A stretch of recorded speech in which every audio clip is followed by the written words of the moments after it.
Y sean bienvenidos todos, hermanos. Qué alegría saludarlos. Estamos en la sesión número 3 de los comentarios al libro de Impotente Ternura de nuestro hermano Alberto Elías González Gómez. En la primera sesión fue una presentación general, en la segunda, como ustedes pudieron estar participando, se revisó la introducción y el preámbulo, ¿verdad? Y quedó de tarea estar reflexionando en la primera y la segunda parte. Esperemos que salgan comentarios. Y yo quisiera, es que yo lo iba a hacer como muy protocolario, como bueno, muchas gracias, bienvenidos todos. Recuerden que están los videos de las primeras sesiones en el canal de YouTube de EPEC y ya le iba a pasar la palabra a nuestro hermano Elías, pero saben que me quedé pensando, así de rápido quería comentar que esta visión de como de los tres momentos de la impotencia de Dios que nos mencionas en las primeras páginas, Elías, me gustaron mucho, ¿no?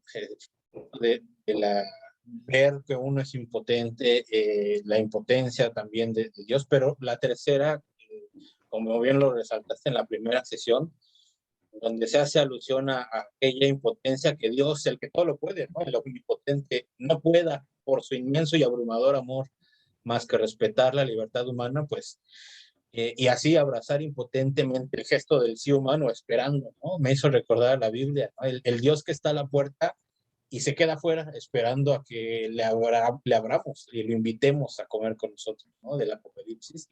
Ese es el Dios impotente.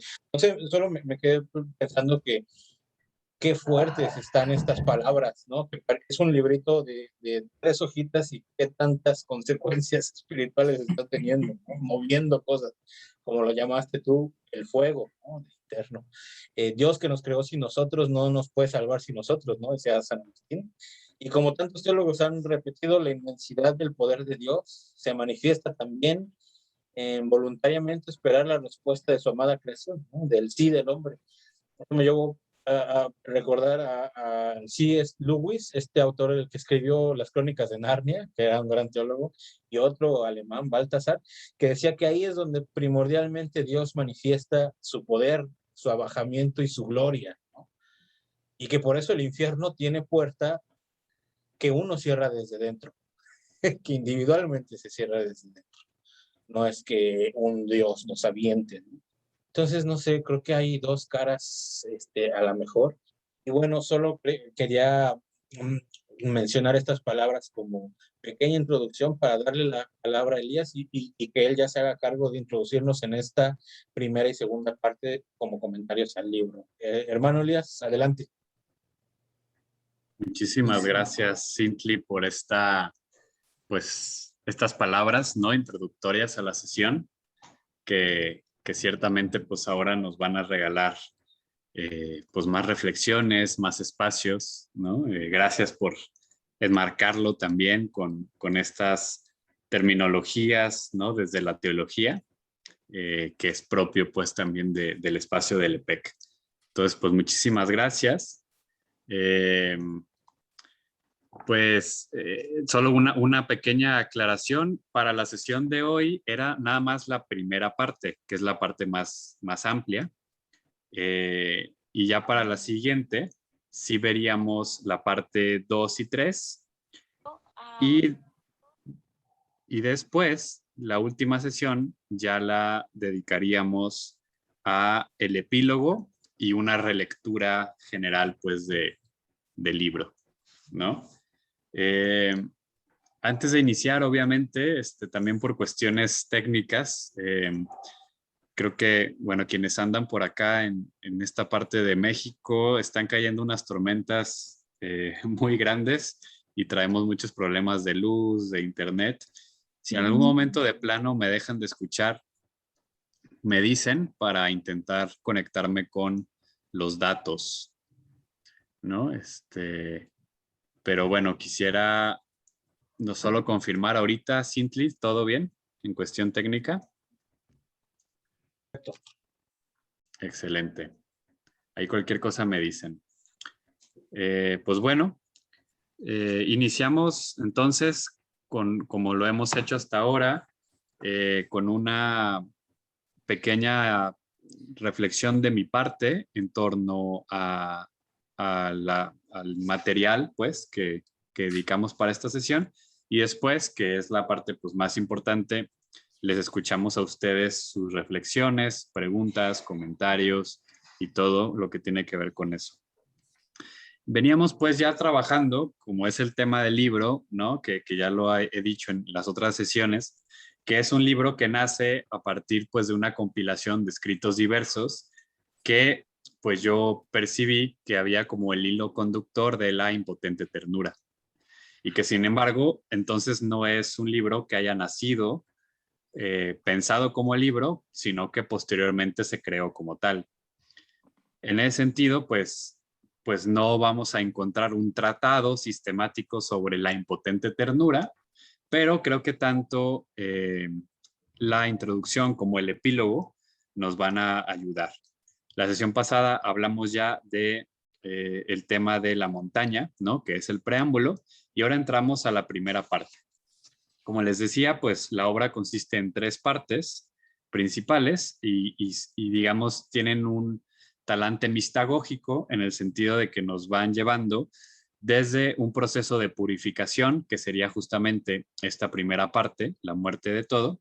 Después viene la segunda parte, que es la alta espera, y después la tercera, que es la ternura impotente. Y nos vamos a centrar ahora, pues, en esta parte más purgativa, ¿no? De la muerte de todo. La muerte de todo se refiere entonces a esta dimensión que es muy común y es constante en la vida mística, ¿no? En los procesos de las y los místicos, siempre hay una referencia a a un constante proceso de purgación o de deconstrucción, por decirlo así. Puede haber distintos sinónimos. Y aunque, si bien es cierto que hay momentos que son más fuertes en cuanto a la purgación o a la deconstrucción, también es cierto que es algo que nunca termina. O sea, no es algo que viene en algún momento de la vida y que ya lo pasaste y entonces ya, digamos, estás del otro lado. No, eso por lo menos en la mística vemos que siempre está presente. De hecho, el propio Juan de la Cruz va a decir que la noche oscura es la tónica de la experiencia mística en todo su recorrido. Obviamente se vive diferente en cada momento del proceso místico. Pero en el caso pues de la mística en general, pues este momento de ¿a qué nos referimos con purgación o de construcción, ¿no? Pues nos referimos, claro, hay distintas maneras de abordar esto, ¿no? Pero casi siempre tiene que ver con el irnos liberando de todo aquello que más bien termina siendo un impedimento en el camino espiritual. Estos impedimentos pues suelen ser a veces de talante psicológico, es decir, propiamente humano, histórico, de la historia personal, llámese traumas, llámese experiencias que nos llevan a falsas imágenes de la realidad, ¿no? A prejuicios e interpretaciones.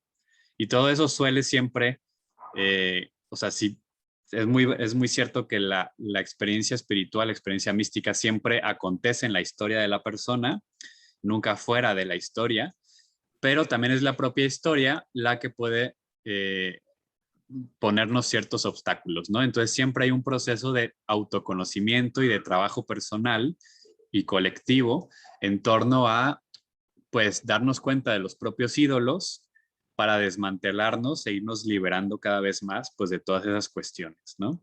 Entonces, a eso yo me refiero un poco con esto de la muerte de todo, ¿no? La muerte de todo. Como un deshacerse de todo, un liberarse de todo, obviamente de todo aquello, pues, que nos estorba. Que esto, pues, no va a ser mucho una regla general, sino que justamente es el proceso aterrizado, ¿no? De cada historia. Y bueno, entonces en esta parte yo aquí les propongo una serie de textos, ¿no? Que pues, leo los titulitos solo como para que nos demos una idea. Está el de Tan Irreal, ¿no? Que va a tener su contracara, por decirlo así, en el primero de la segunda parte, que se va a llamar Tan Real, ¿no?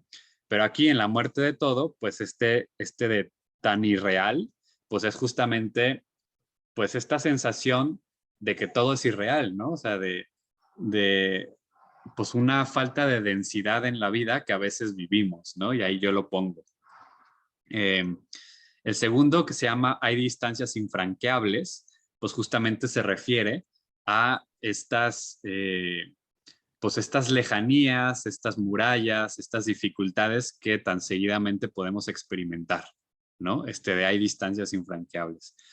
Pérdida de juventud, que de hecho es uno de mis favoritos, pues también de cierta manera quiere hacer alusión a una suerte de pérdida de inocencia, ¿no? Como cuando te cae el 20, ¿no? Por eso pérdida de juventud, así como, como llegar a un momento, ¿no? Que creo que todas y todos llegamos en algún tiempo. Claro, aquí todos son metáforas, ¿no? Porque al final del día, pues justamente podríamos decir, lo que no queremos perder nunca es la juventud y justamente el camino espiritual se trata de mantenerse en un estado de juventud constante interior y bueno, hay distintos lenguajes para referirse a distintas cosas, pero yo aquí lo que quiero subrayar es como a una cierta pérdida de cierta inocencia que a veces la vida tiene y que de pronto acontecimientos fuertes en la historia pues de cada quien pues puede como significar esta pérdida de inocencia, ¿no? Después viene el Dios que perdí, ¿no? O sea, que es como una especie de acompañante al anterior, ¿no? La pérdida de inocencia es como este mismo Dios que perdí. Después el ya no quiero más ciencia, que es un hartazgo de tanta erudición o sea, es un hartazgo de tantas preguntas, de estos, podríamos llamarle de los límites de la razón, ¿no? Por llamarlo así, de ciertos límites que de pronto, pero no solamente la razón entendida como el conocimiento, sino también como de el propio esfuerzo, ¿no? La, como pensar que depende de uno este proceso. Luego, de fieras que desesperan y de luces que no llegan, esto lo habíamos platicado un poco la sesión pasada y se refería a cierto, pues, pues no sé si llamar desorden, pero sí movimientos interiores en el ámbito del deseo, en el ámbito pues sí, del eros y de todas estas cuestiones que hablamos mucho en la sesión pasada. De amores en amor deconstruido, también se refiere pues básicamente a eso, ¿no? Como al ordenamiento de los afectos, por decirlo en términos ignacianos. Y termina con ¿qué tengo que no me haya sido dado? ¿No? Justamente como una muerte de todo, un deshacimiento, un soltar, ¿no? Y bueno, estos son los textos que componen esta primera parte, que es la más extensa de Impotente Ternura. Y bueno, pues me gustaría ahora sí abrir el micrófono, ¿no? Si alguien quisiera, pues, regalarnos una reflexión, un comentario, una pregunta, una crítica, ¿no? Todo es bienvenido, ya saben, pueden, pues, levantar la manita, o, bueno, creo que sí, levantarla, o simplemente abrir el micrófono y hablar, ¿verdad? Espontáneamente. Estamos en confianza. No sé si alguien por ahí se anime a lanzar un comentario.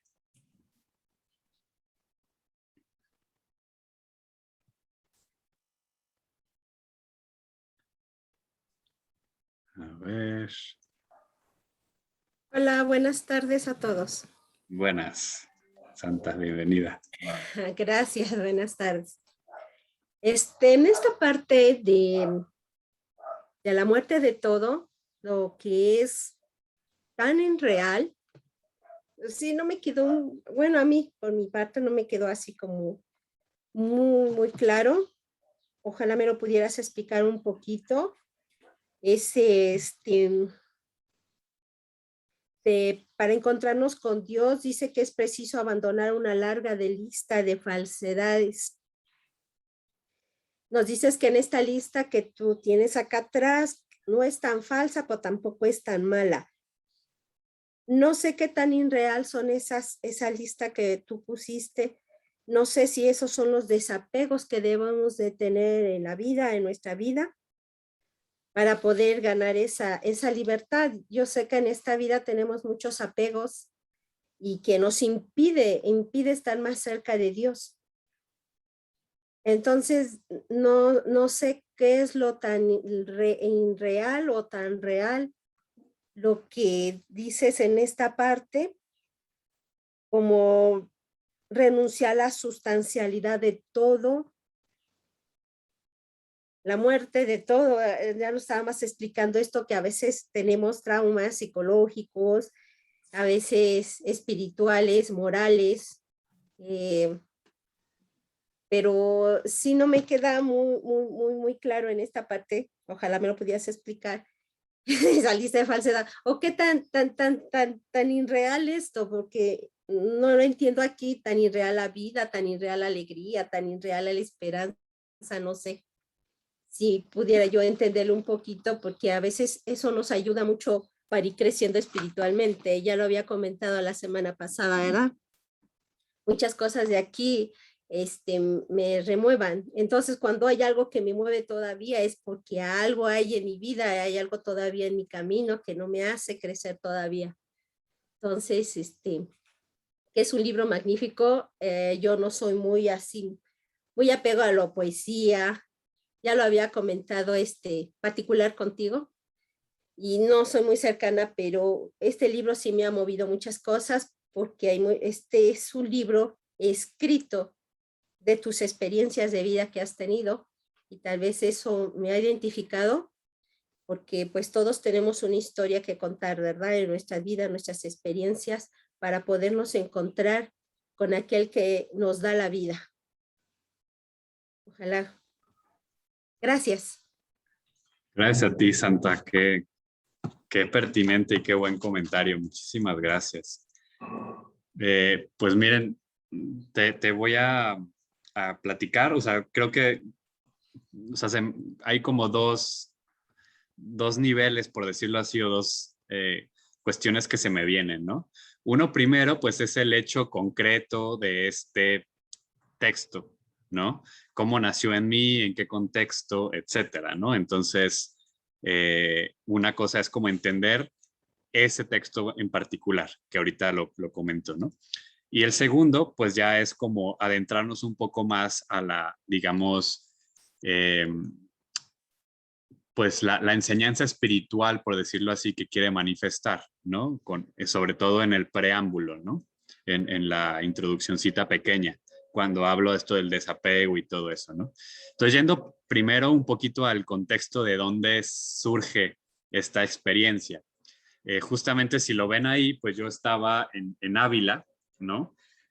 Todos los que dicen en Ávila, pues se refiere en España. Y fue para mí un proceso muy fuerte, de mucho movimiento interior.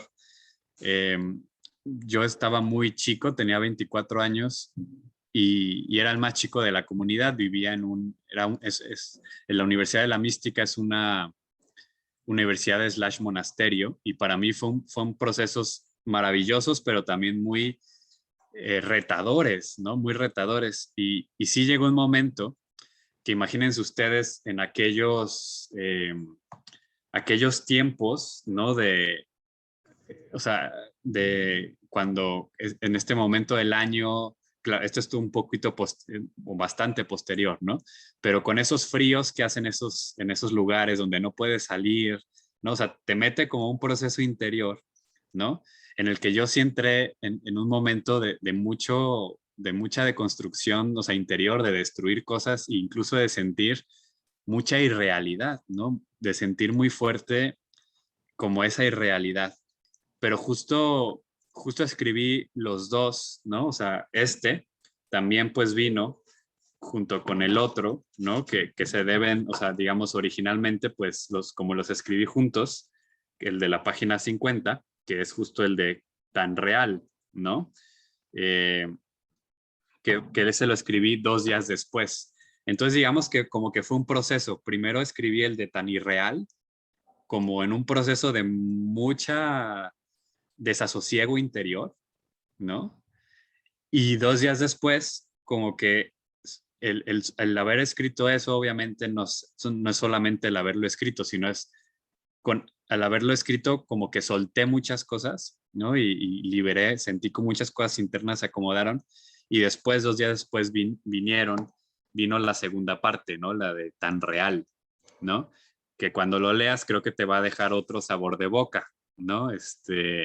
Porque ahí es lo contrario, ¿no? Como tan real y todo, hago una lista.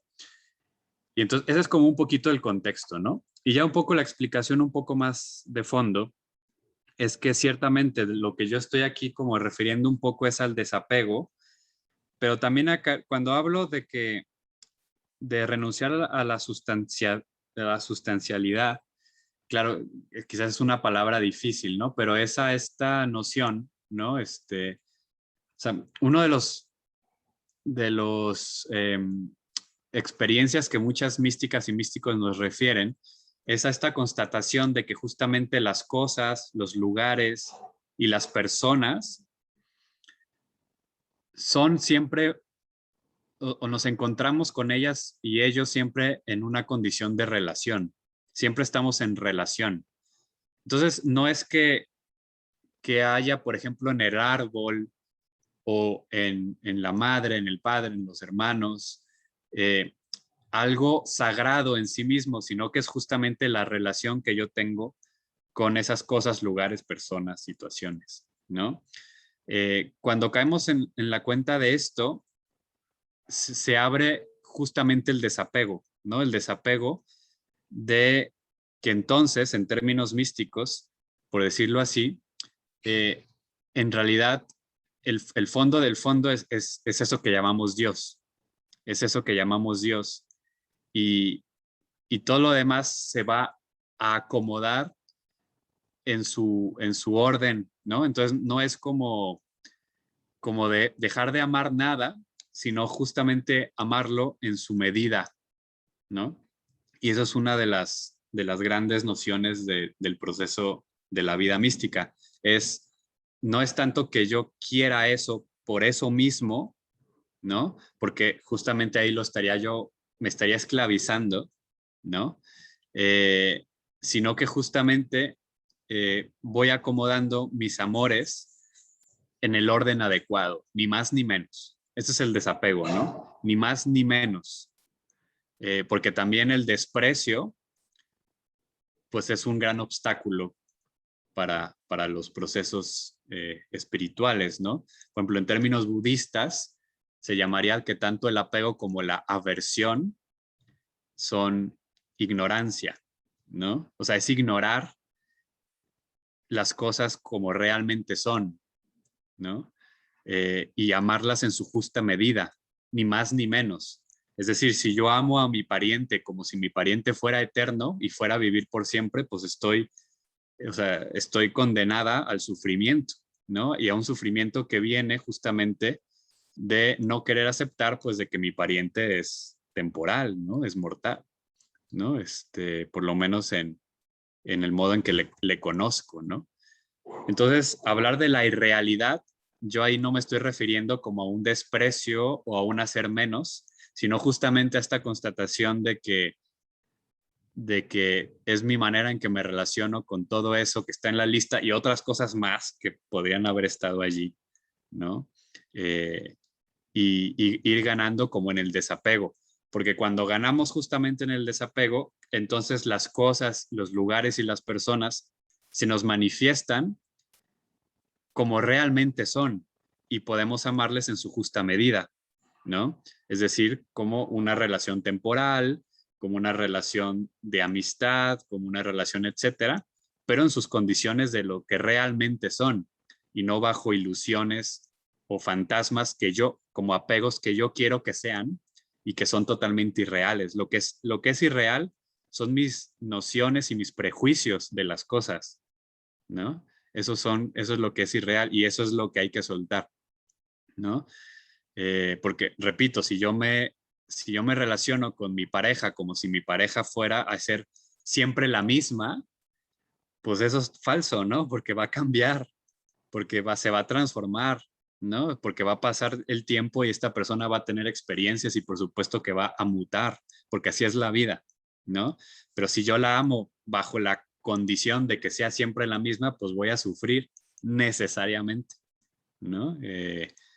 Entonces es deshacerse de esa irrealidad, ¿no? Lo irreal no es mi pareja, lo irreal es mi idea de esa pareja, ¿no? Entonces, deshacernos de eso para poder relacionarnos realmente con lo que tenemos enfrente, ¿no? No sé, Santa, si quedó un poquito más. Sí, muchas gracias.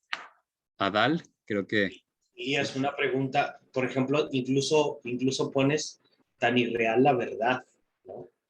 Entonces, la verdad es una pregunta que me surge ahorita, ¿no? Ya se me fue. Se me vienen tantas cosas. Perdón, ya se me fue. A ver.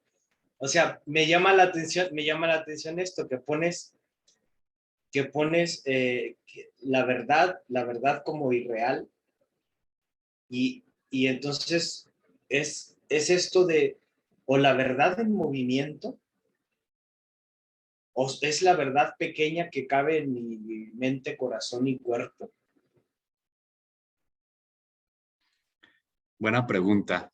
Un poco de ambas, y no me quisiera aquí meter ya mucho como cuestiones ya más pesadas filosóficamente, pero para mí, justamente, no me gusta a mí hablar mucho de verdad, prefiero hablar de veracidad, que además es un término bastante patrístico, ¿no? Es lo que se conoce como la parresía. Y justamente a mí porque yo creo que la verdad es una relación. O sea, entonces la verdad surge a partir de lo relacional, ¿no? Entonces, por ahí va un poquito. Entonces, sí, irreal, pues esta verdad con mayúscula, esta verdad que tiende a ser opresora, esta verdad que casi siempre sirve a intereses, ¿no? Pero luego ya no sé, por ejemplo, si ya en la siguiente vuelvo a poner tan real la verdad, por ejemplo, ¿no? No la veo así como apareciendo por ahí. Pero va por ahí un poquito como, pues sí, es deshacernos de toda esta verdad en el sentido pues de lo inmóvil, de lo que ya pues está dicho y no hay nada que decir después de eso, ¿no?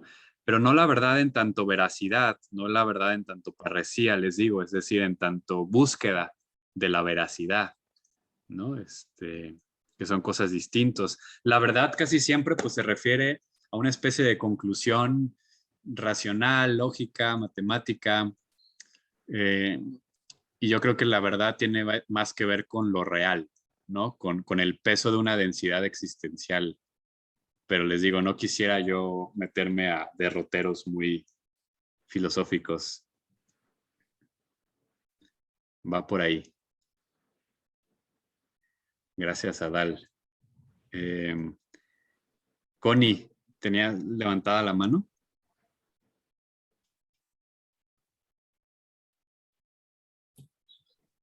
Sí, gracias. Hola a todos, buenas tardes. Pues yo solo quiero comentar algo muy corto. Justamente en este primer tema tan irreal, a mí me ubicó con Moisés ahí en la zarza ardiente, cuando Yahvé le dice, quítate las sandalias. Siento que esta parte de esta parte tan irreal, de todo lo que se tenga, de todo lo que necesitamos de despojarnos, de tener esta parte de desaprender, ¿no?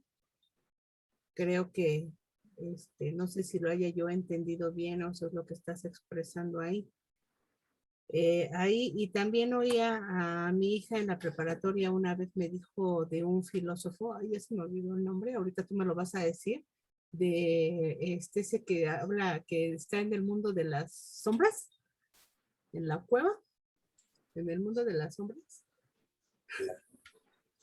Y Platón. ¿Perdón? Platón. Ah, ok. me decía si esa parte de estar ahí, bueno, dice, es que estamos en el mundo de las sombras, mamá. Me acuerdo que me explicaba ella en la preparatoria, ahorita está en la universidad. Y le decía yo, ahí tantito traté de ponerle atención, pues yo creo que apenas si tengo secundaria, entonces tenía que ponerle mucha atención, así como te tengo que poner ahorita mucha atención a ti. Pero me evocó esto que nos dejaste, esta primera parte, a esas dos situaciones. Una, Moisés, cuando ya me le dice, quítate las sandalias. Y otra en esta parte de Platón, de vivir en el mundo de las sombras. Y dice, ¿no? Y creo que solamente hay que salir de la cueva, ¿no? Para encontrar otra verdad. Y cómo hemos venido caminando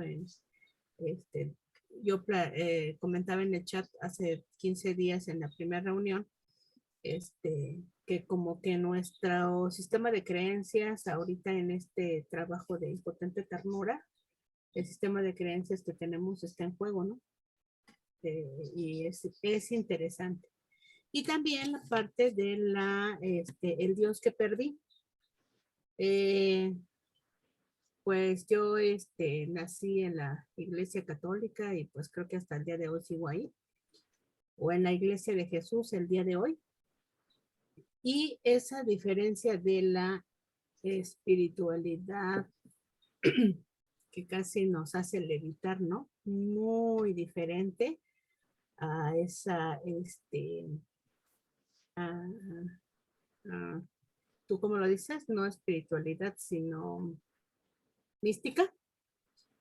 Como la espiritualidad es el ejercicio diario en nuestras acciones ordinarias, ¿no? En todo ello. Y la parte de las fieras que desesperan y las luces que no llegan, todos esos apegos, ¿no? Ahorita una de mis sobrinas me estaba leyendo el libro porque no lo había terminado todos los temas. Y le decía yo, oye, mi mamá era bien controladora, ¿no? Y me dice, ay, pero si quieras, como decimos acá, ¿no? Pero si quieras traes. ¿No? Las fieras que desesperan en todos esos apegos y el querer tener el control de todo que tan dañino es para uno por todo el daño que le hago alrededor, ¿no? Por no tener esa libertad. También estás hablando de la libertad. Bueno, son así, creo que lo tengo que leer no sé cuántas veces porque sí es tan profundo y tan, y quiero darle la interpretación, de lo que tú quieres compartir, de lo que tú escribiste. Eso, gracias. Como dicen los chilenos, eso. Eso. Muchas gracias, Connie. Muchas gracias por tus palabras. Y sí, ¿no? Pues la interpretación correcta, pues es la que a ti también más te signifique, ¿no? Y muchísimas gracias por ese, pues por esa entrega, ¿no? Al texto y a las sesiones. Pues todo lo que dijiste se me hizo fabuloso, ¿no? Yo creo que va por ahí, justamente pues sí, es quitarse las sandalias, ¿no? Es una gran metáfora, una muy buena manera de decir, pues esto del desapego, ¿no? Como que quitarse las sandalias porque estamos entrando a otro tipo de lugares, ¿no? Por decirlo así. Lo que dices de Platón, pues en efecto es un poquito más complicado, pero creo que va por ahí, ¿no? O sea, creo que muy, muy bien se podría hacer la metáfora y de hecho, pues justamente en la historia de la espiritualidad cristiana va a estar muy presente esta imagen, ¿no? Va a aparecer mucho este pensador, Platón, ¿no? Va a ser alguien que va a estar muy presente porque influyó mucho en los primeros siglos del cristianismo y después, ¿no? Entonces, pues lo que plantea Platón es que pues vivimos como si, utilizando la imagen, como si estuviéramos adentro de una caverna, encadenados, encadenadas, de tal manera que solo pudiéramos voltear hacia adelante ¿no? Así como los caballos en las calandrias, los han visto que les ponen unas cositas así, para que solo puedan mirar hacia adelante. Y entonces ahí lo que vemos es como un teatro de sombras. Si tú pones una luz atrás y pones adelante de la luz un títere, enfrente en la pared, pues se va a reflejar la sombra, ¿no? Entonces es como si viviéramos en el mundo viendo este teatro de sombras, ¿no? Pero en realidad no vemos la realidad. Y salir de la caverna, pues es salir del engaño, por decirlo así, del que normalmente veamos las cosas. Por supuesto que ahí hay un problema, ¿no? Hay varios problemas porque Platón dice que justamente lo que hace que veamos las sombras, pues son los sentidos, que el problema son los sentidos, que los sentidos nos engañan. Y ya vemos quienes creemos que no es así, ¿no? Ahí hay un debate, pero cuando digo sentidos, pues tú sabes, el ojo, el oído, el gusto, el tacto, ¿no? Platón dice que hay que ir más allá y en efecto, ¿no? O sea, pero no como para, tampoco. Hay distintas interpretaciones, no me quiero meter a eso. Pero yo creo que sí es muy buena manera de expresar esto, ¿no? Es como decir, como tú decías, salirse de la caverna, ¿no? Como salirse de muchos engaños que tenemos en la vida, ¿no? Como platicábamos ahorita con Santa, ¿no? Todos estos engaños, que tienen que ver casi todos, como tú también bien decías, con este afán controlador, ¿no? Con este afán de que todas las cosas salgan como queramos que nosotros las planeamos o queremos que sean, ¿no? Y, y vaya, eso de cierta manera es hasta un instinto de supervivencia, ¿no? Si así lo quieres decir, o sea, también, eh, o sea, yo qué sé, si cruzo la calle, pues espero que el coche se pare, ¿no? Y no me atropelle, ¿no? Pero creo que es una referencia más grande, ¿no? Como el querer siempre tener el control de todo. Entonces yo creo que sí va por ahí, Connie, muchas gracias. Oye, Elías, ¿sabes? ¿Sí? Bueno, no sé si alguien más quiera. Yo me metí nada más de trancazo. Adelante, adelante, de una vez. Cuando te leo, y ayer, el martes pasado, lo dijo uno, no sé si era argentino, uruguayo, no dijo, no, esta parte del eje transversal del Eros en esto. A veces, y yo preguntaba desde el inicio, ¿qué tanto todo esto nos lleva a la autorregulación organísmica de nuestro propio cuerpo, de nuestra propia corazón, de nuestro propio órgano, ¿no? Y a veces me descubro yo poniéndome demasiado adulto para conquistar una inocencia de niño, ¿no? Como es en un juego, de seducción, ¿no? Para terminar con un palencazo que no respeta las formas, ¿no? Para terminar, palencazo yo me refiero al acto arrebatado del encuentro amoroso entre dos amantes, ¿no? Entonces, a veces sí me da esta parte como hasta dónde más tenemos que seguir buscando, ¿no?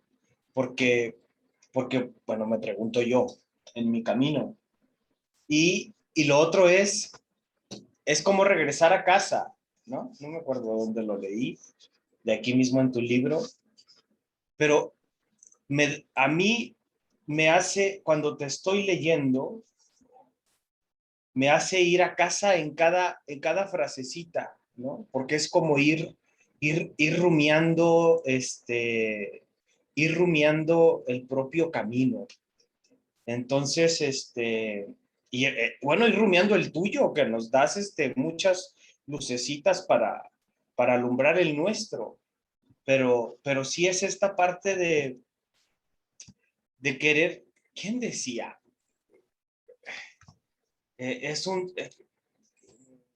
Ignacio Martín Baró, no, ese es el psicólogo. Es un Baró español, Miguel García Baró, decía la importancia de desasirnos, ¿no? Que el deshacimiento cristiano no es lo mismo que, bueno, no sé si el desasirnos es una palabra correcta. Te vi, entonces dije, a lo mejor la regué. La importancia del deshacimiento personal, que no es lo mismo que el deshacimiento, él decía que el deshacimiento cristiano no es lo mismo que uno hindú, ni que uno budista, y sin embargo, pareciera que, o así como mi capacidad me dio para entenderlo, pues es el que más nos aporrea, porque en realidad no te dejas de desvincular de la relación y aún así navegas con bandera de casi no me duele, ¿no? Y a eso le llamamos deshacimiento cristiano y adoramos una cruz que hay que poner en las iglesias y bueno, a lo que voy, es como, me da la impresión que ahorita que estamos platicando, lo que yo siento y también la manera como tú nos diriges nuestras exposiciones, es como una especie de compartir el corazón tan bonito, tan natural, y, y, y es como ir aprendiendo de todo lo que se oye, ¿no?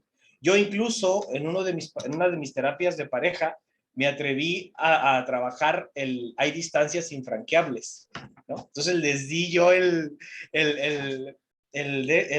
escrito, le saqué copia, entonces les di la hojita y y entonces estamos en ese proceso, pero me parece como algo, no me acuerdo cómo se llama el que hizo esta, habló muy bien, ¿no? Como este eje del erótico, del eros, del deseo, ¿no?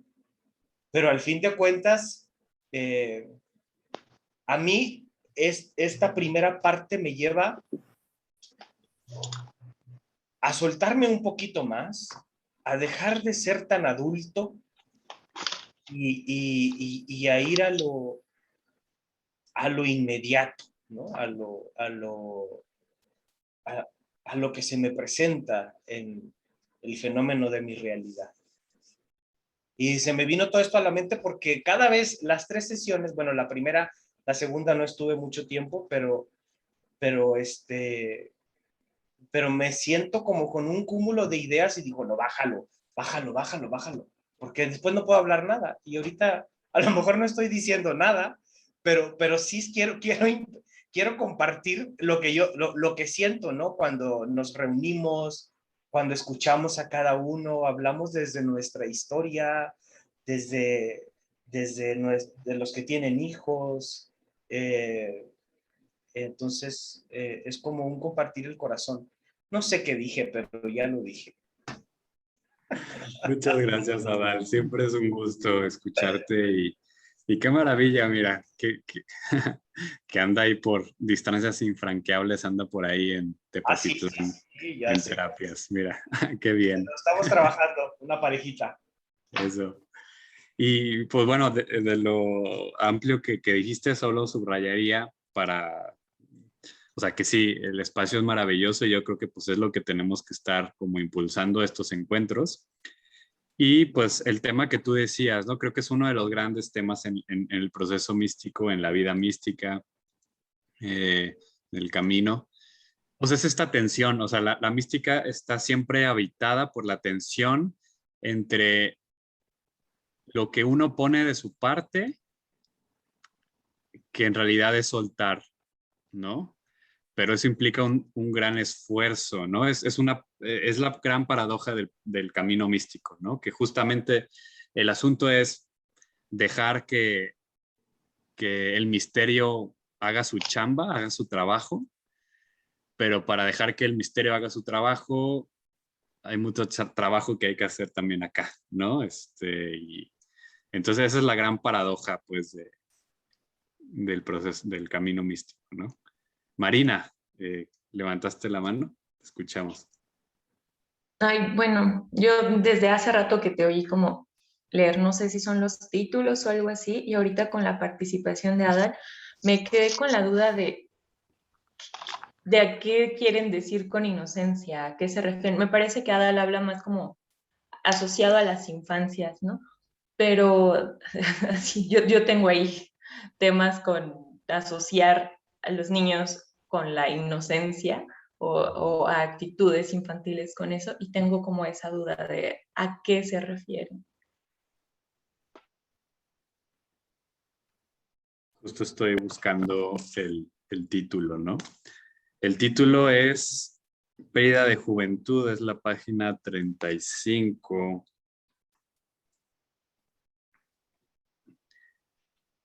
Pérdida de Juventud. Aquí está. Bueno, en realidad es la página 36, la 35 es como la introduccióncita, ¿no? Siempre hemos tratado en cada sesión mínimo leer uno, ¿no? Y creo que se presta, para leerlo porque es cortito, ¿no?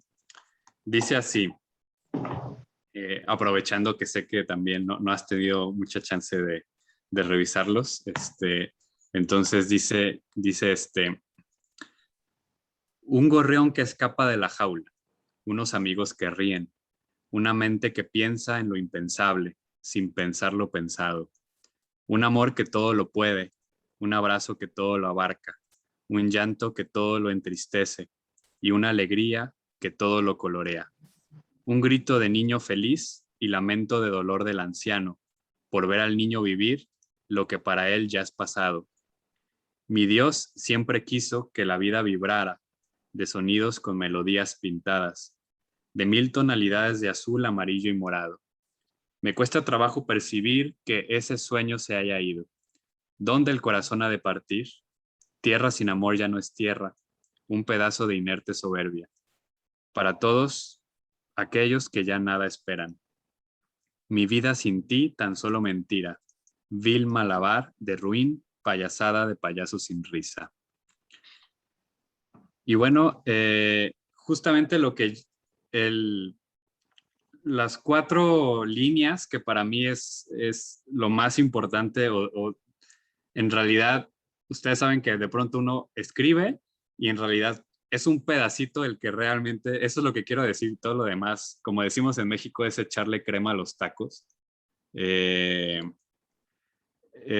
O sea, pero en realidad el medio del asunto son las últimas 4 del primer parrafillo, que dice, un grito de niño feliz y lamento de dolor del anciano, por ver al niño vivir lo que para él ya es pasado, ¿no?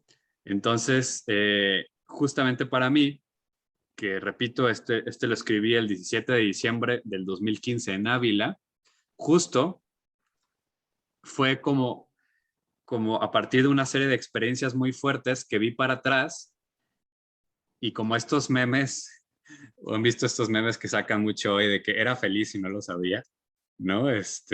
Algo así, ¿no?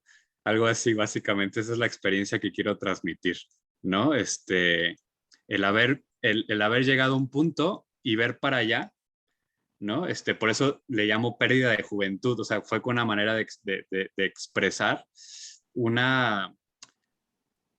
pues un momento de mucha plenitud en mi vida, de mucha alegría, de muchas relaciones muy significativas que se desmantelaron, en mi caso concreto, cuando me fui a España, ¿no? Que se desquebrajó mucho de lo que yo vivía. Pero en general, yo creo que pues, muchas personas hemos vivido como algo semejante, como esa de, como cierto, inclusive hay cierto tono melancólico, nostálgico, ¿no? ¿No? Un grito de niño feliz y lamento de dolor del anciano por ver al niño vivir lo que para él ya es pasado, ¿no? Como una sensación de ya no va a pasar eso, ¿no? Sí, hay ciertas sensaciones, cierta inocencia en el sentido, o sea, ahí va la palabra, pero en el sentido pleno del término, ¿no? Eh, aquí no me quisiera tampoco meter a cuestiones de autores o lo que sea, ¿no? Pero hablando un poco, yo sé que Adal también se refería a eso porque compartimos el gusto por un autor que es Raymond Panikkar, ¿no?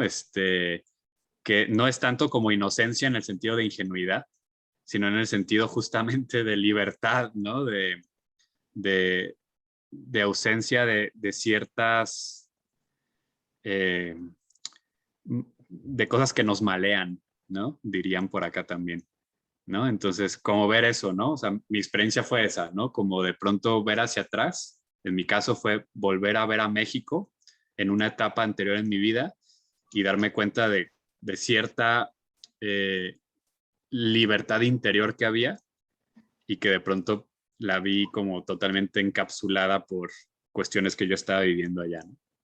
Eso es un poco lo que yo quería transmitir con este textito. Sí. Que se resume en eso del meme, ¿no? Era feliz y no lo sabía. Éramos felices y no sabíamos. Gracias, Marina. Muy bueno tu comentario. No sé si alguien más quisiera aportar, sí, lo que nos dice Connie, ¿no? Nada es para siempre.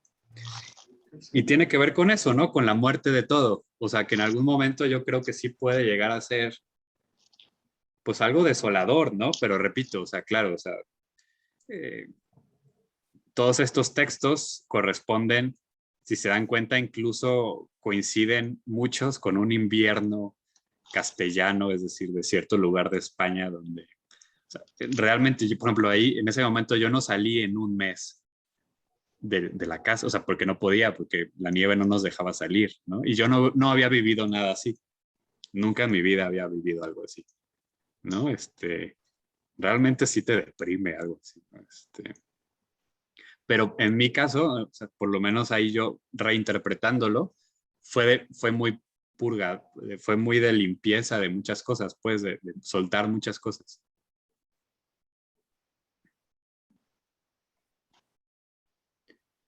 ¿Sintli? Sí. Ya sé que ya dijiste que no por hablar de autores, pero es que me hizo pensar mucho a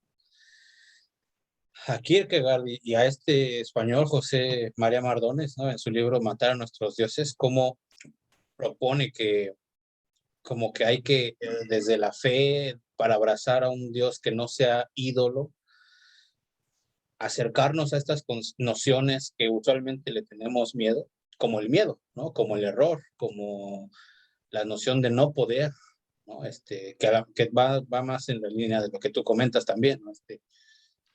Esta noción de un Dios impotente va en contra de lo usual, ¿no? Del Dios omnipotente, ¿no?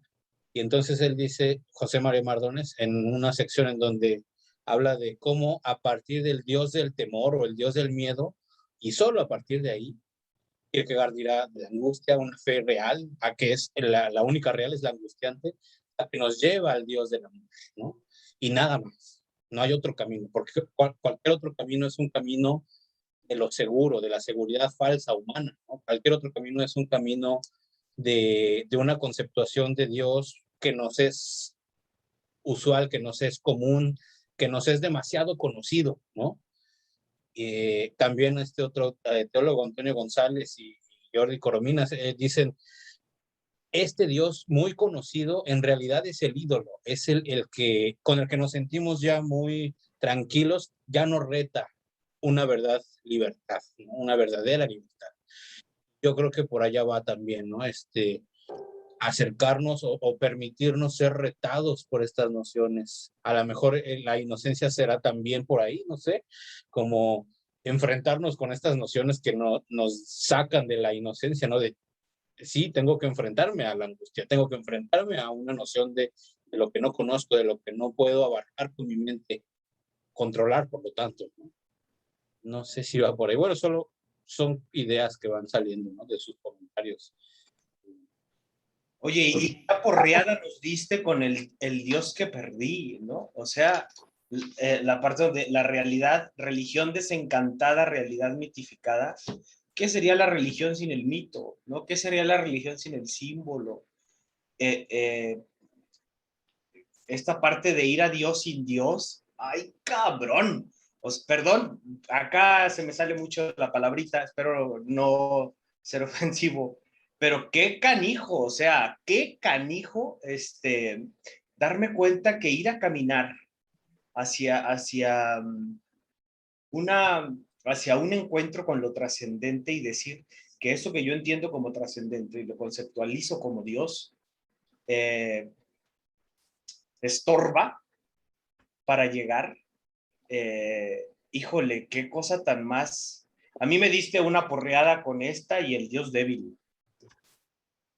porque como yo quería seguir sintiéndome santificado después de irme a confesar mis pecados. Pues gracias, compañeros, pues muy bueno. Que este del Dios que perdí creo que se lee de manera muy bella complementado con en la segunda parte, el que se llama Al Dios que espero sentado en la calle, ¿no? Y recuperando un poco lo que dice Sintli, pues yo creo que sí va por ahí. O sea, yo creo que por lo menos yo, claro, puede ser un defecto, ¿no? Pero a mí sí tengo muy metido incluso en mi filosofía como esta noción de la lucha contra los ídolos, ¿no? En este término más de los que vamos creando. El asunto es que tampoco es algo, desde mi punto de vista, y conectándolo con el comentario de Santa al principio, no es algo, o sea, no es como que esta noción de Dios es idolátrica en sí misma. Yo considero que es la relación, ¿no? O sea, Jesús es ídolo para, yo creo que muchísimas y muchísimos cristianos y cristianas, ¿no? Igual que el Buda y cualquier otro símbolo o concepto o cualquier cosa, es la relación. Y en ese sentido, pues creo que justo va por ahí. Nos pone por acá Santa, ¿no? El reino de los cielos pertenece a quienes son como ellos, se refiere pues a los niños y niñas. Luego me pierdo acá en el Zoom. Nos dice Connie, estaría pensando que esta primera parte de Impotente Ternura es una introspección personal. Sí, de cierta manera, yo creo que todo el texto, pero ciertamente esta primera parte es más, pues corresponde a procesos de mucho movimiento interior, de mucho cuestionamiento. Después ya verán que si bien eso sigue presente, de pronto está más habitado. Hay rostro, por lo menos el rostro incluso del propio Jesús, ¿no? Les recuerdo que todos estos textos, pues son textos que no estaban pensados para compartirlos, ¿no? Entonces, sí son muy, en ese sentido, pues muy de lo que yo iba viviendo. Que valga la redundancia y el aviso, por decirlo así, pero justo ahí me avisaron, es que Impotente Ternura, por decirlo así, es como les decía la primera sesión, es el primero de 2 libritos que hice compendio para que salieran, y mi ilusión era que salieran los 2 juntos, uno después de otro en la misma editorial, como que hubiera un seguimiento, ¿no? No se pudo por distintos motivos, pero ya hoy me avisaron ya que pues la cosa va caminando y pronto va a salir, por decirlo así, como una segunda parte, ¿no? Que se llama Descubrirte en lo pequeño. Les avisaré cuando salga, yo en septiembre en teoría, pero a ver. Ahí, por ejemplo, pues ya son textos un poquito más, hay más prosa, es decir, no es poesía, a veces hay escritos, a veces diálogo con el Evangelio. Entonces, creo que se puede complementar porque ciertamente por sí mismo, pues sí es muy personal, ¿no? Pero me alegra ver que que siempre yo creo que la experiencia, para que sea una experiencia auténtica, tiene que estar atravesada siempre de rostros, historias de otras personas, pero sobre todo tiene que haber una significación social. ¿Y en qué sentido lo voy a...? O sea, que, por un lado, que las otras personas puedan encontrar algo allí, ¿no? Yo creo que cuando vives algo que solamente tú entiendes, o realmente entraste a otra dimensión, ¿no? Y necesita pasar mucho tiempo para que alguien te entienda, te adelantaste, como hay muchos artistas, ¿no? Que de pronto lo viven, ¿no? Y que en su tiempo nadie los pela y 50 años después se vuelven muy importantes. O de plano si estás en un solipsismo, o sea, total, ¿no? O sea, yo creo que como los genios, ¿no? Que dice que todos están en la línea entre la genialidad y la total desquicia, ¿no? Pero a lo que voy es que en el caso, por ejemplo, de Impotente Ternura, algo muy bonito que ha pasado es que yo he encontrado que muchas personas en este momento están desde distintos frentes recuperando la ternura. Y que yo, sin darme cuenta de eso, antes, cuando escribí estos textos, yo estaba escribiendo sobre la ternura y que después, cuando empecé a relacionarme con otras personas en otros lugares y mundos del pensamiento, no necesariamente la espiritualidad, sino más la filosofía o más el feminismo o más la antropología o más los movimientos sociales, me doy cuenta de que muchas y muchos están recuperando la ternura de distintos modos, de distintas maneras, en distintos frentes. Pero para mí eso significa pues que hay algo allí, ¿no? Que hay algo en la experiencia social de este momento que estamos llegando a ciertas, no quiero decir conclusiones, pero sí a ver que ciertas cosas son importantes, entre ellas recuperar dimensiones como la ternura, ¿no? Entonces, yo estoy como muy agradecido con ustedes y también, o sea, como al ver que hay resonancia, que a mí también me ayuda a ver que no es como nada más un ejercicio solipsista, sino que hay algo allá afuera que realmente hace correlato y resonancia, ¿no?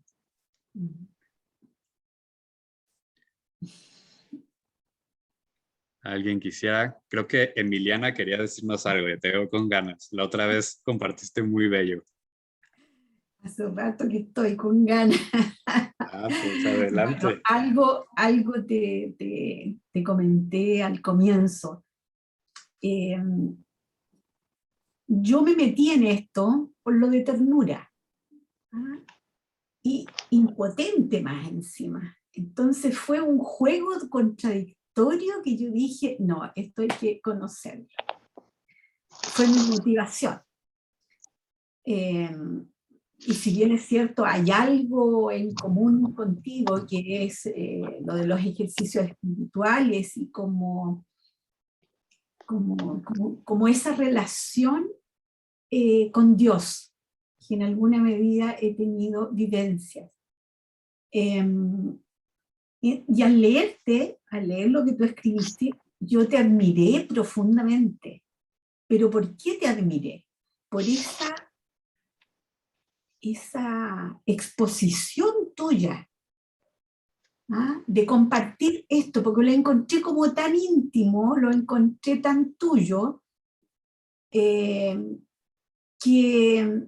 no me deja indiferente, todo lo contrario, o sea, es como una invitación, o sea, es algo que yo puedo vivenciar. Yo no soy filósofa ni nada de lo que tú tienes, pero en ese angulito en que me siento identificada y que logro admirarte, es lo que me hace continuar, porque yo te digo, hasta pensé en un momento, oye, pero ¿qué voy a ir ahora? Cuando en realidad me quedó como poncho, decimos nosotros, o sea, me superó realmente en cuanto a mi comprensión de tu proceso, pero sí sentí hermoso tu proceso, aunque fuerte, pero lo sentí hermoso, lo sentí genuino. Y yo eso rescaté, fíjate, como lo que decía Adal, eso de la conexión desde el corazón.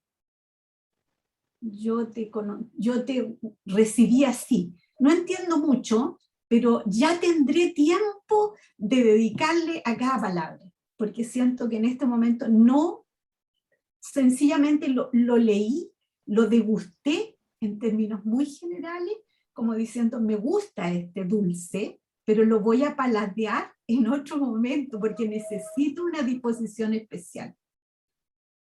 Eso quería compartirte. Pues muchísimas gracias, Emiliana. Pues me llegan mucho tus palabras, te las agradezco profundamente. Y me quedo con esta bellísima frase que dijiste de que como es tan tuyo no puedo quedar indiferente. Yo creo que esa es justo pues esta expresión que quería yo decirles en mi intervención pasada, ¿no? Que ahí es donde la experiencia se hace interpersonal, ¿no? Cuando es realmente, cuando se vive con sinceridad, tiene una resonancia y es donde justamente se abre su dimensión colectiva, ¿no? Es posibilidad de encauzar corazones y de reunir anhelos, ¿no? Deseos, sueños, esperanzas.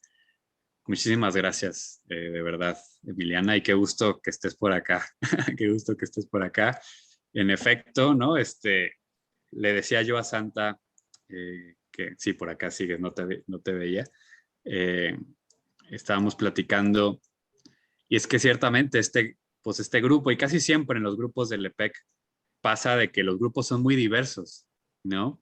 Entonces, yo me acuerdo, por ejemplo, en algún momento yo estuve compartiendo, por ejemplo, a Santa Teresa de Jesús en comunidades rururbanas del sur del país, de acá de México, pues donde inclusive había personas que no sabían leer y escribir, había como mucha diversidad, pero dentro como de ese margen. Y entonces pues generamos unos espacios como muy bellos que fueron de mucho fruto. Y lo bello aquí es que estamos en esta diversidad, ¿no? Entonces de pronto hay quien le gusta citar a alguien, hay quien habla más de la experiencia, habla quien habla, etcétera, etcétera. Y creo que nos vamos complementando, ¿no? Yo creo que es justamente ir uniendo fuerzas. Pero sí, pues muchísimas gracias. Qué bello escucharles. No sé si alguien más quisiera regalarnos alguna palabra. Yo Sí, quiero hablar. Perdóname. No. Jerónimo, quiero adelante. hablar. Sí, creo que nos rebasan las palabras. Yo estuve leyendo en la mañana ante una familia que estaba yo solo ahí.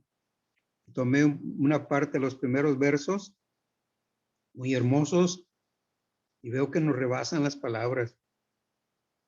O sea, que rebasan la palabra como que la situación o la experiencia es mucho más allá, va mucho más allá del significado. Y esto es algo que pues me llenó bastante y me puso una tranquilidad grande también. Gracias. Muchas gracias, Jerónimo, de verdad. Sí, yo creo, para mí también, ¿eh? O sea, yo releo muchas cosas y me vuelve a llegar el sentimiento de aquella vez, ¿no? Y me siento muy agradecido con las personas que también estuvieron en esas experiencias, ¿no?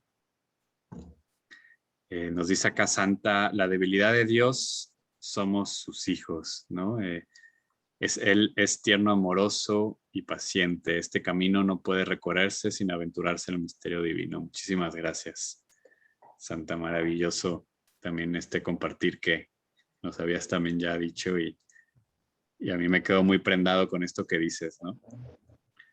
Muchas gracias. Pues bueno, tenemos unos 10 minutitos, alcanzamos a escuchar quizás un par de personas más, sobre todo si hay alguien que todavía no ha dicho y que quisiera decir algo, y si no, también alguien que quisiera repetir, claro, ¿no? Pero si hay alguien que no ha hablado y quisiera compartirnos algo. Miriam. A ver, un poco como Emiliana, de releerlo, a pesar que ya lo he leído 2 veces antes de estar aquí, y esta noche el estar escuchando me deja un montón de como de dudas con respecto a mí.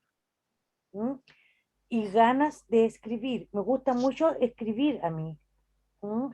Cosas que van pasando, cosas que van sucediendo, personas que van pasando por mi camino, mi relación con Dios y con los demás. Y esto me deja con un gran desafío de releerlo y escribir sobre esto que tú nos estás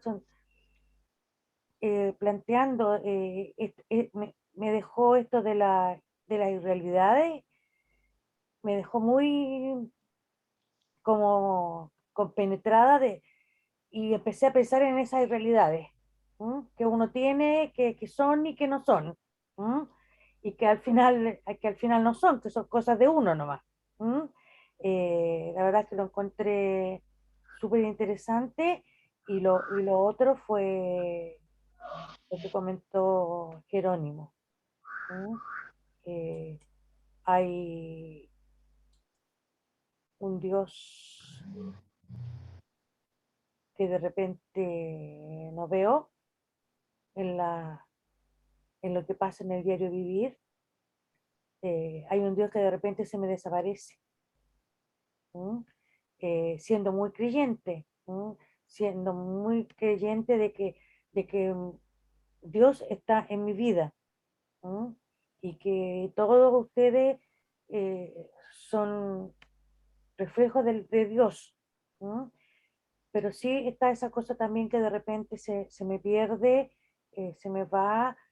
No sé si será con los aconteceres de estos últimos días, sobre todo de ayer y hoy día, que han sido cosas fuertes que hemos visto y que el mundo está viviendo, y que nosotros estamos tan ajenos, y de repente uno dice, yo estoy en la gloria, pero y después porque yo hoy día me decía, al final nosotros estamos en la gloria, y yo me decía, ¿cómo podemos estar en la gloria con tanta gente que está sufriendo? Con tanta gente, y que cuando hablaban de los desapegos, se me venía esto de esta gente que se subía al avión en los se me venía esto, o sea, cómo desapegarse de la familia, de los hijos, de todo por conseguir libertad. Y me preguntaba, ¿qué libertad? Toda esa reflexión estaba haciendo en este momento, más de que cuando lo había leído 2 veces. Y te digo, y lo voy a volver a releer con todo lo que recibí esta noche. Y voy a escribir con respecto a esto. Que estoy sintiendo, que me está pasando, en base a lo que tú has vivido, Elías. Así que gracias.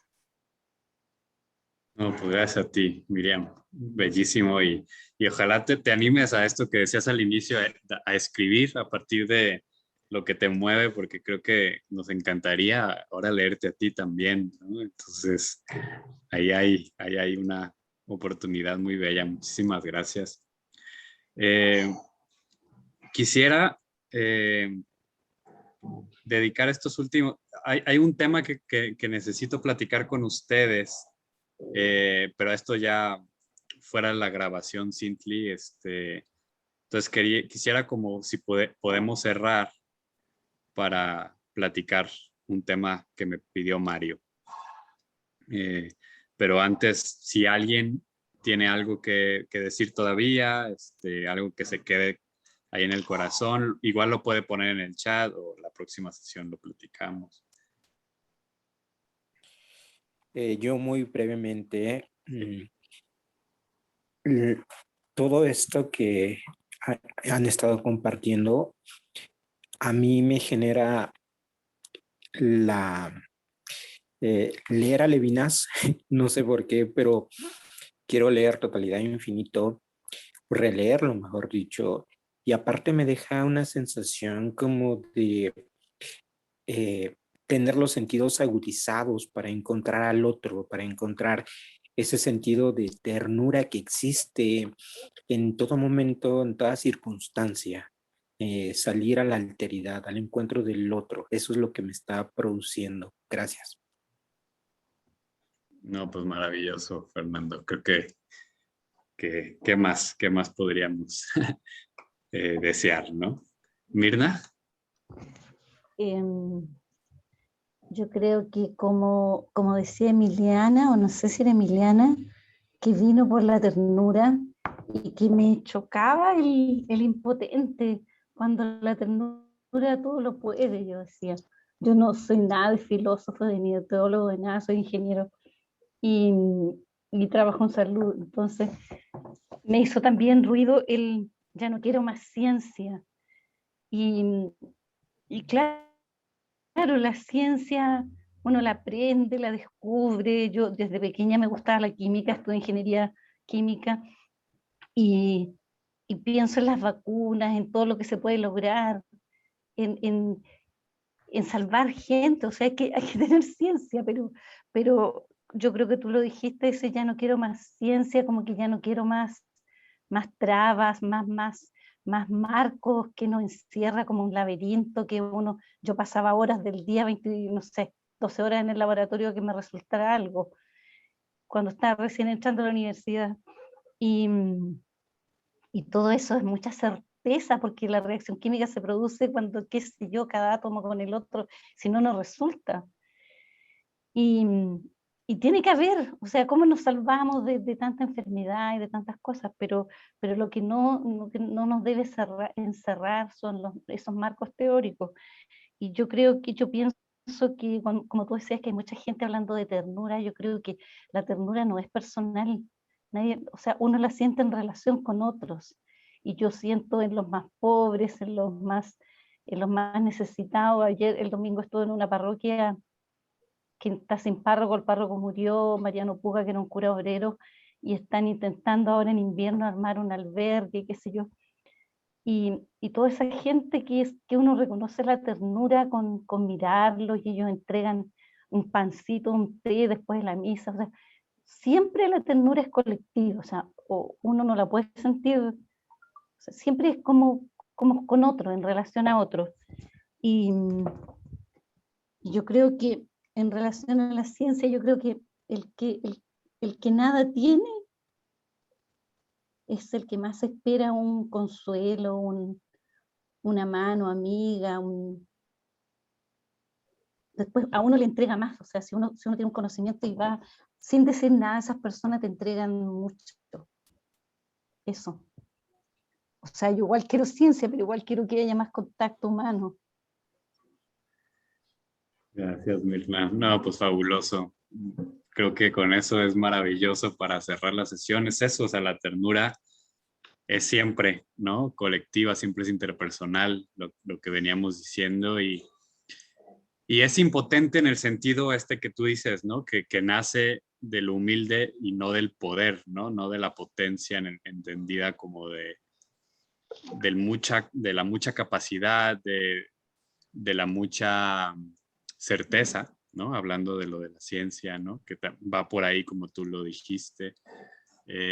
Pues se me hace maravilloso, ¿no? Pues agradecerles a todas y a todos profundamente por esta sesión, que creo que fue muy bella. Y bueno, pues si les parece bien, cerramos la grabación, pero nos quedamos un par de minutitos más. Entonces, si quieres, Muchas gracias. Les agradecemos a todos sus participaciones. Para los que están checando esta grabación, pueden ver las primeras sesiones y las que faltan de estos comentarios en el canal de YouTube del EPEC, Exploración Cristiana. Muchas gracias y nos vemos. Yo estoy ahorita en el proceso de algunos, ¿no? Porque yo